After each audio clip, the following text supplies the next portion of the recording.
everyone. Welcome to the Ashley Barlow Company podcast. I'm Ashley Barlow, your host. If you are a parent, a teacher, or someone who works at a school, or you're a community member, a volunteer, or a staff member at an organization that supports people with special education plans, a coach, a tutor, or even a grandparent, you're in the right place. Sit back with an ice cold glass of lemonade, put on your walking shoes and grab some headphones, roll down the windows and cruise. Ready, set, go. Educate, advocate, collaborate. Welcome to the Special Education Advocacy Podcast with Ashley Barlow. I'm Ashley Barlow, and I'm so happy you're here. Today, we're going to talk about preparing for the IEP meeting with effective communication. Now, this is something that I feel very, very passionately about and something that I do almost every single day in my special education law practice. I go to IEP meetings with clients almost at least weekly, and every single IEP meeting has a different purpose. Lots of times we're meeting for the annual IEP meeting, but sometimes we're meeting for something very specific because a child's accomplished a goal or because we need to add a service or take a service away or something like that. And so preparing for the IEP meeting itself can be extremely unique. But if you follow this system for every single meeting that you attend, I promise you your meetings will be more efficient, and I hope they'll also be more effective. So I want to tell you one little story before we dive into the actual content of today's podcast. As you know, we are a few weeks into the Special Education and Advocacy Lab, my online training course that helps my students prepare for the IEP process from start to finish. And a couple of weeks ago, we were talking about the IEP document itself, what the different parts of the IEP are, what they mean, what we put into them, how we draft those parts effectively. All of that's covered in the Special Education and Advocacy Lab. And one of the participants had recently gone to her first IEP meeting, and she was very, very overwhelmed by how quickly it went, considering that the task that the IEP meeting had was to prepare the IEP for the child for the entire year. And she said, how are we supposed to prepare for an entire year's worth of content, these annual goals, and all of these services that this child was supposed to be getting in just a 2-hour meeting? Wow, that's a lot to accomplish. And that's a lot of communication to do for just one simple little meeting. And so, of course, my explanation, my answer to that comment was, well, that's why you communicate all year long. And that's why you prepare for the meeting and you communicate before the meeting. So that when you actually get to the table, you can hit the ground running, you've got some basic groundwork done, and you can really just dive into that actual document. So that's one of the reasons that it's so important to really prepare for the IEP meeting. Now, what I'd like to do is I'd like to give you a few steps that I use for every meeting that I go to, whether it's for my own child or if I'm taking a client along. So the first one is to ask the school if the school is going to prepare a draft of the IEP before the meeting. If they are going to prepare a draft of the meeting, which most of the time they do, then they have to give it to you. And so a couple weeks before the meeting, I think it's important to say, hey, if you're going to prepare a draft, would you mind sharing it with me? And even look at your own calendar and say, we've got dentist appointments the day before, and so that's going to be a really busy day for me. It would be super helpful for me if I had it on Monday, or whatever the case might be. But communicate in a kind and collaborative manner, a respectful manner, and simply say, if you're going to prepare a draft, I'd like to look at it first because I think it'll make our meeting more efficient. Don't forget, if you're sitting at the parent's seat at the table, under the parent rights, you have a right to this information. And not only do you have a right, but you also have an obligation to participate meaningfully in the IEP meeting. And if having that document ahead of time helps you do that, well then by all means, that's something that you should have at your disposal. So I absolutely recommend that you ask for a draft. I also recommend that you ask for any information upon which the school team will rely in drafting that draft IEP. By that I mean progress monitoring data, maybe an evaluation report, maybe it's data from some other kind of system like a reading system that the child is engaged in or a math system that the child's engaged in. Maybe it's student work, maybe it's a summary of a statement from another teacher if it's something behavioral or something academic. I would simply say, anything else that you plan to present at the meeting, I'd like either a summary or I'd like the document, simply so that I can take a look at it. And then I think it's also extremely helpful to have a list of the people that are going to be in attendance at the meeting. Now, your state probably requires that the notice of the IEP meeting provide that information. However, it still is really important to know in a colloquial manner maybe who the actual administrator is going to be. A lot of this is sociology. Anytime you're working with people, you have to think about their different personalities. So whether you follow Enneagram or you're just like human nature, it's important to know whom your audience is, and that will help you to make your arguments and think about how you're going to start different discussions. Now, if you are in the special education and advocacy lab right now, you know that there's a lot more that I ask for before I go to the meeting. But I think these 3 topics are the main 3 things that I would ask for if I were just doing a simple, easy peasy annual IEP meeting or a meeting for a specific purpose. Now, it might take a second to get that information. And so while you're waiting, I think the next step would be to review any progress data that you've got in your possession at that particular moment, and then anything that you've kept on your own. So progress data from school, any of the data that you have, any student work that you have, any work that you've done with the child yourself. And then if you've been here long enough, you know that I recommend that you keep some kind of journal or log or notebook or actual progress at home. I recommend that you flip through that for the last time period. If it's an annual review, I recommend that you look at that stuff for the last year.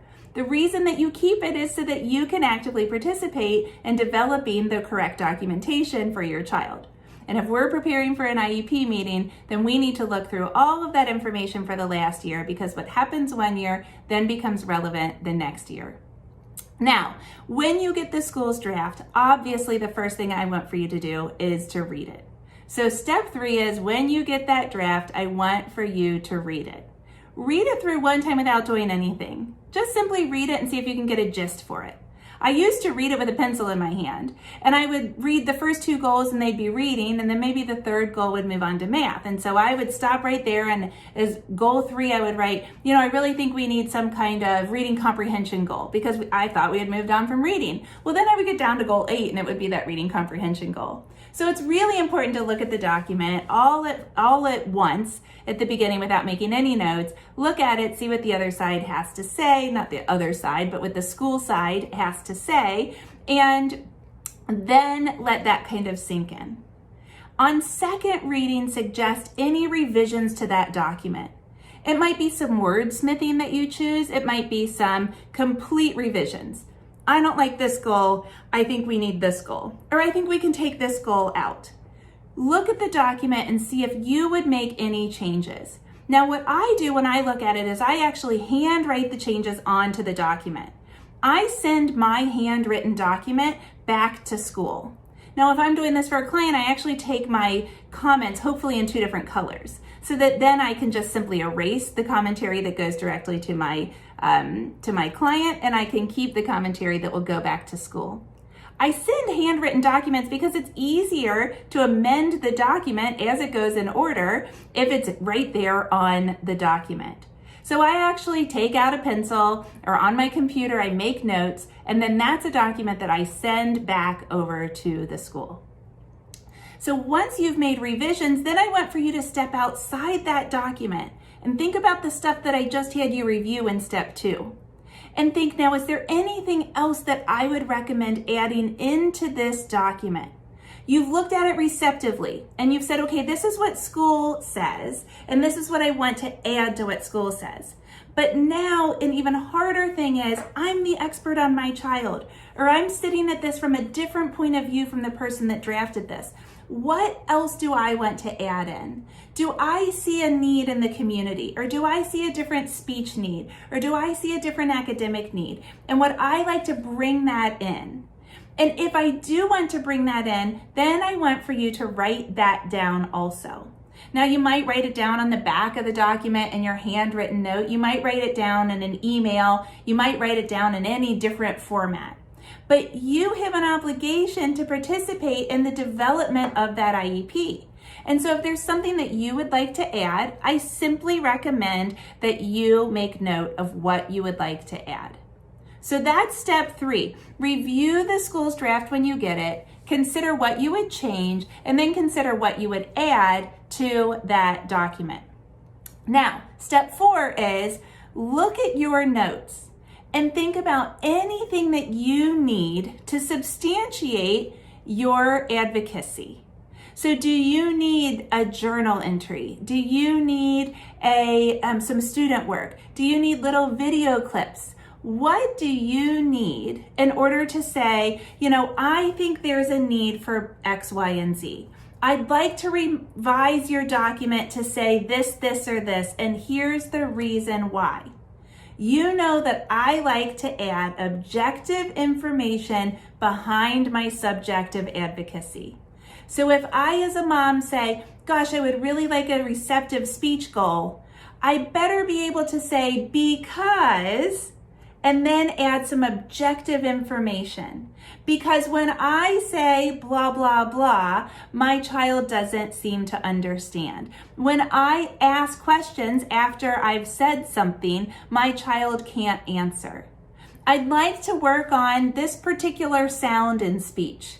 For me, it might be z, because my child calls cheese chi because he doesn't hear the z. And so how can we teach him how to say z? That seems pretty important when we're talking about plurals. And it might be a key to math because he might not understand plural numbers because he might not hear that S. And so we talk about that. Now, in that particular example, I might take some little short video clips and just say, hold up, maybe some cheese, and say, what is this? It's cheese. Okay, cheese. And then my son can't repeat it because he doesn't hear that z at the end. And so take whatever information that you have, whatever data that you're keeping, whatever data or information that you can gather after you identify the need in step 3, and gather that all up.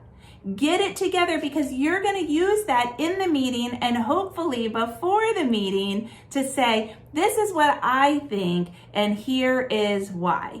Get that objective information.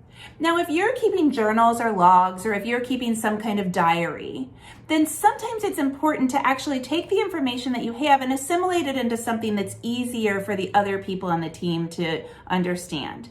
So if you're, for example, looking at behaviors in the community, you might not want to give them 365 days of journal entries or 12 months worth of calendar entries, but rather you might take your calendar and assimilate all the different behavioral patterns into one document. So it might be an Excel spreadsheet, it might be a Word document, it might be something handwritten that you do, it might be some kind of chart.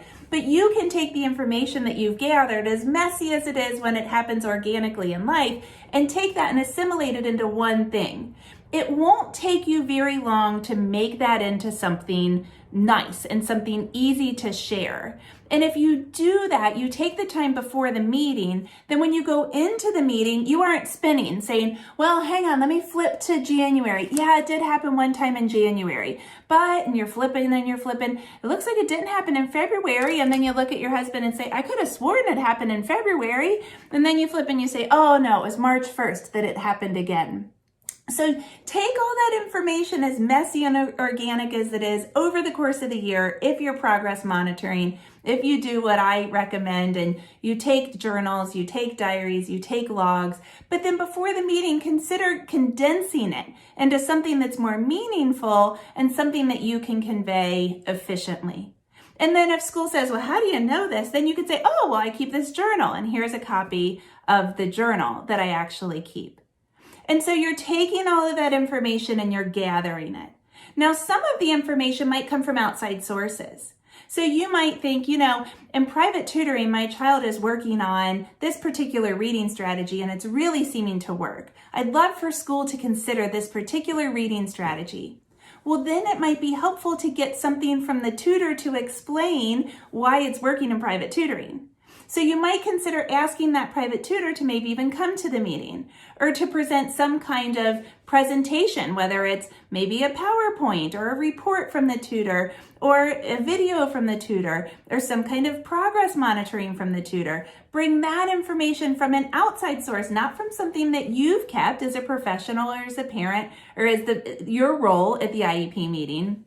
but consider information from somebody outside the IEP team and see if that might be meaningful to add to this discussion that you're going to have at the IEP table. Okay, so now we're going to move on to thing number 5, tip number 5. So just to review where we've been, we've asked the school for the information. We've gathered documentation ourselves. We've reviewed the school's document and added to it ourselves. We've taken all of the information and we've assimilated it now in the context of that which we are going to ask for in the confines of that IEP. And now, step 5, we're going to share all of those thoughts with the remainder of the IEP team. And what this is going to do is this is going to start us off on the right foot. And so, as I told you, I send in my handwritten notes. I send the IEP. I have a Microsoft Surface, so I write directly on my computer. It's in front of me right now. So if you're watching on YouTube, you can see I've got this handy dandy little pen, and I'll sit down and I'll just write the notes on there. Sometimes I color code them. Sometimes I even write the notes, the substantiation, like, gosh, I really think we should add a reading comprehension goal because the information from IXL indicates that reading comprehension is not a strength right now. Or we've kind of plateaued with reading comprehension. We left it off of the IEP last year and I think we should add it. Whatever it is, sometimes I'll just write that in there because it's simple. Sometimes I just simply write the correction or the revision onto the IEP. And then what I do is I open an email or a letter or something that's different.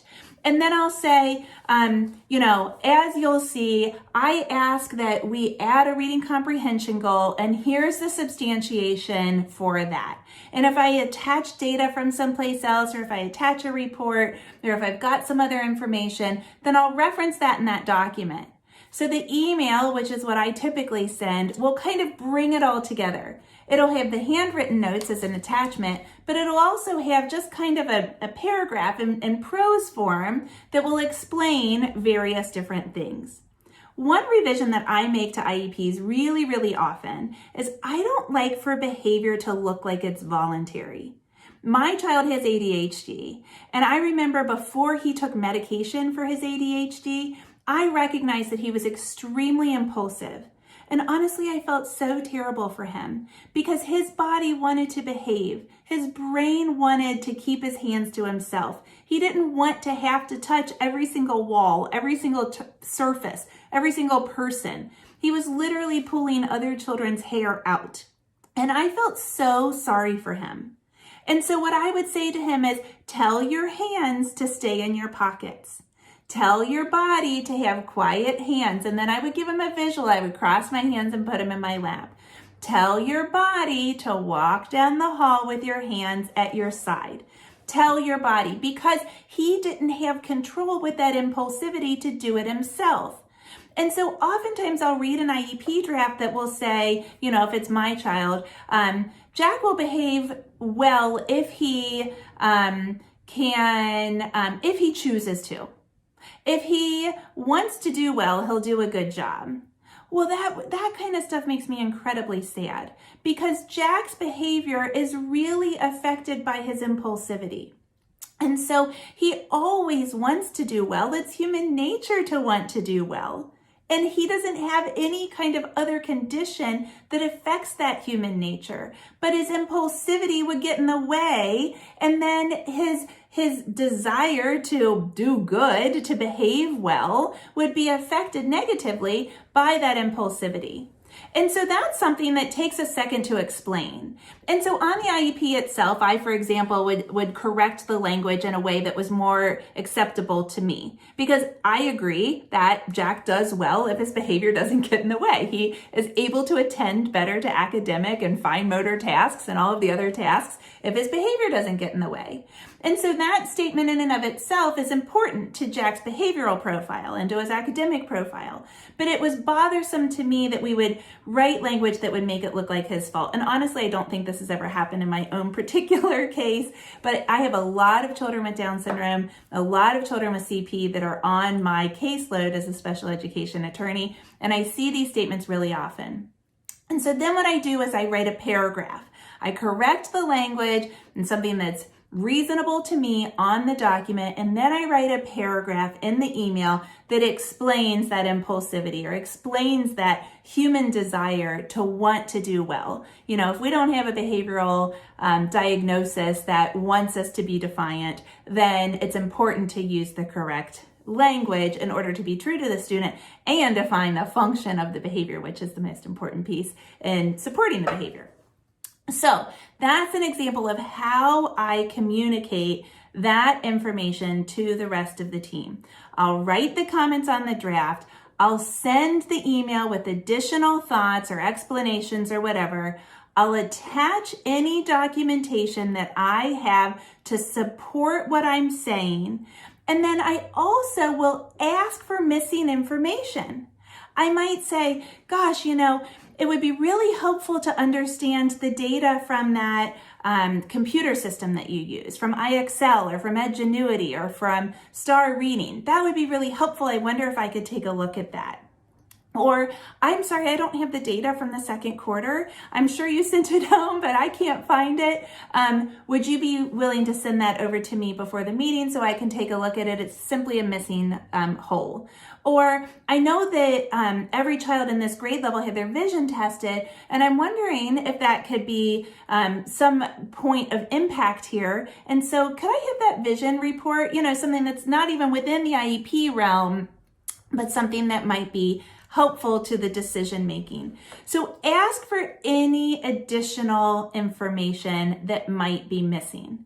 Now, if you're listening to this in real time, if you're listening to this the week that this is dropping, I actually have another communication tip that I've talked about on Instagram. I did a reel that kind of alluded to this communication tip, and I promised everybody that on my email list this week, which is, I'm going to check my watch here, the week of Sunday, October 18th, what I'm doing is I'm going to send an email this week with my very favorite communication tip. If you follow this very favorite communication tip, you're going to lay the foundation every single week of the school year for this kind of communication. So if you aren't already on my email list, hop over to www.ashleybarlowco.com. You can join the mailing list from there, and you're going to get that email this week with my favorite communication tip that's really, really, really going to support this kind of communication that happens right before the IEP meeting. Okay, so I've shared the information with the IEP team. Now, do I make my coffee, hang out, and sit and relax and wait? No, I've got one more step. Then I have to gather my information, and I've got to organize it in a way that it's going to be meaningfully presented at the actual meeting. Because I've shared it with everybody, but we still now have to have the discussion. And it's not so much as have to have the discussion because it's all been laid out. So we get to have the discussion. And so I've organized that information, or I've communicated it. Now what I need to do is I need to get it organized so that I'm ready for the meeting. Now, if you listened to last week's podcast, then you know that we talked about getting more out of the IEP by advocating in the sequence of the IEP. If you haven't listened to that podcast episode will help you to prepare for this portion of your IEP meeting preparation. Because what I'm going to have you do is I'm going to have you gather the documentation and think about when you need to present it. You probably, if you're trying to add something, you probably need to make sure that present levels indicates that need. So you want to follow the order of the IEP like we talked about last week, and we want to get all of that information in. So you're going to take the information that you've just gathered and communicated about to the school team, and you're going to think about when you're going to present it in the actual meeting. Now for me, this is really organic. I barely have to think about it. But sometimes I do have to strategize about when I'm going to introduce a document, how I'm going to introduce a document, if I'm going to play the video, what I'm going to do in order to get that information to the team so that the team can actually consider it in the meeting. Remember that you are blending the objective information, the data, the video, the diary, the stuff that you've assimilated into something that's easy to communicate to the meeting. You're blending that objective information with your subjective feeling because you are an expert on the child. So you're blending all of that together, and that's what we're trying to communicate when we're at the IEP table. You also have an obligation to collaborate with the rest of the team in order to make a successful plan for an entire year. So you have this very important task, and it's important that you plan so that you can collaborate effectively. And you obviously are tasked with keeping the child at the center of the IEP. And so if you don't plan how this information is going to come in, you're going to be so flustered that somehow we lose the child. And so if you organize that information and then you stop and think, when am I going to talk about this? And you do it in the sequence of the IEP very strategically, then you're going to be more successful, which will in turn keep the child at the center of the IEP meeting. So we've shared all the information. We've thought about how we're going to present it. Now we're ready to sit back and relax.